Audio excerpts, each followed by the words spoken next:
दोस्तों, आज प्रधानमंत्री नरेंद्र मोदी यूएई में हिंदू मंदिर का उद्घाटन करने जा रहे हैं और आप इसे इस वीडियो क्लिप के माध्यम से भी समझ सकते हैं। बुधवार को पीएम मोदी दुबई में वर्ल्ड गवर्नमेंट समिट 2024 में शामिल होंगे। इस समिट में भारत के अलावा तुर्की और कतर को भी बुलाया गया है। इसी दिन शाम में पीएम मोदी हिंदू मंदिर का उद्घाटन करेंगे। ब्लूमबर्ग की रिपोर्ट के मुताबिक यूएई भारत में 50 अरब डॉलर के निवेश की घोषणा कर सकता है।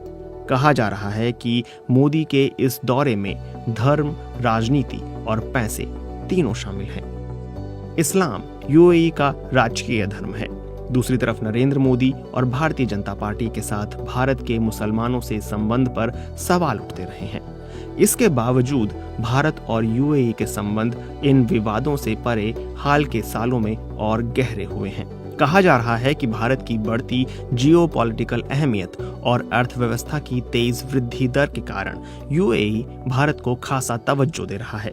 यूएई के राष्ट्रपति मोहम्मद बिन जायद अल नहयान को पीएम मोदी अपना भाई बताते हैं। यूएई में जिस मंदिर का उद्घाटन पीएम मोदी करने जा रहे हैं, उसके मुख्य पुजारी ब्रह्म विहारी दास स्वामी ने कहा है कि दोनों देशों के संबंध इससे पहले इतने मजबूत कभी नहीं रहे। 2002 में नरेंद्र मोदी जब गुजरात के मुख्यमंत्री थे, तब वहां भीषण दंगे हुए थे। इस दंगे के बाद पीएम मोदी की अंतर्राष्ट्रीय छवि प्रभावित हुई थी और मुस्लिम विरोधी छवि बन गई थी। ऐसे में सवाल उठता है कि मोदी की ये छवि इस्लामिक देशों से संबंध गहरा करने में आड़े क्यों नहीं आई। खाड़ी के कई देशों में भारत के राजदूत रहे तलमीज अहमद कहते हैं कि यूएई में राजकीय व्यवस्था है और ये व्यवस्था विदेश नीति में अपना हित सर्वोपरि रखती है। भारत की घरेलू राजनीति में क्या हो रहा है, इससे यूएई को कोई मतलब नहीं है। उसे मतलब है ट्रेड से। यूएई की आबादी अभी करीब 1 करोड़ है। इनमें से करीब 10 लाख लोग ही वहां के नागरिक हैं। बाकी की आबादी करीब 200 देशों से आए प्रवासियों की है। इन प्रवासियों में सबसे बड़ा समूह भारत का है। यहाँ करीब 35 लाख भारतीय रहते हैं, यानी यूएई की कुल आबादी में 1/3 भारतीय हैं।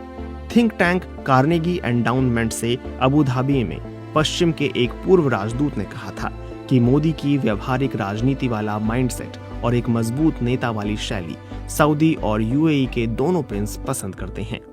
पिछले साल सितंबर में विदेश मंत्री एस जयशंकर से सवाल पूछा गया था कि मोदी सरकार अपनी हिंदुत्व की पहचान को लेकर मुखर है। इसके बावजूद सऊदी अरब, यूएई और मिस्र जैसे देश जो पाकिस्तान के करीबी माने जाते थे, उन्हें अपने करीब लाने में सफल कैसे रही है, ये कैसे हुआ। इसके जवाब में जयशंकर ने कहा था, ये इस्लामिक देश मोदी सरकार को सही मायने में भारतीय की तरह देखते हैं। वे हमें अपनी संस्कृति और मान्यताओं से जुड़े हुए देखते हैं और इस पर गर्व करते हैं। उनके लिए हम जो दिखते हैं वही हैं। खाड़ी देशों में ये बातें हमारे लिए सम्मान पैदा करती हैं। वो जो खुद हैं, उन्हें उस पर गर्व है, तो वो जब मोदी के नेतृत्व में भारत को देखते हैं, जिसे भारत होने पर गर्व है, तो वो इससे जुड़ाव महसूस करते हैं। भारत और यूएई के बीच द्विपक्षीय व्यापार लगातार बढ़ रहा है। 1970 के दशक में दोनों देशों के बीच सालाना व्यापार महज 18 करोड़ डॉलर का था, जो आज की तारीख में 85 अरब डॉलर पहुंच गया है।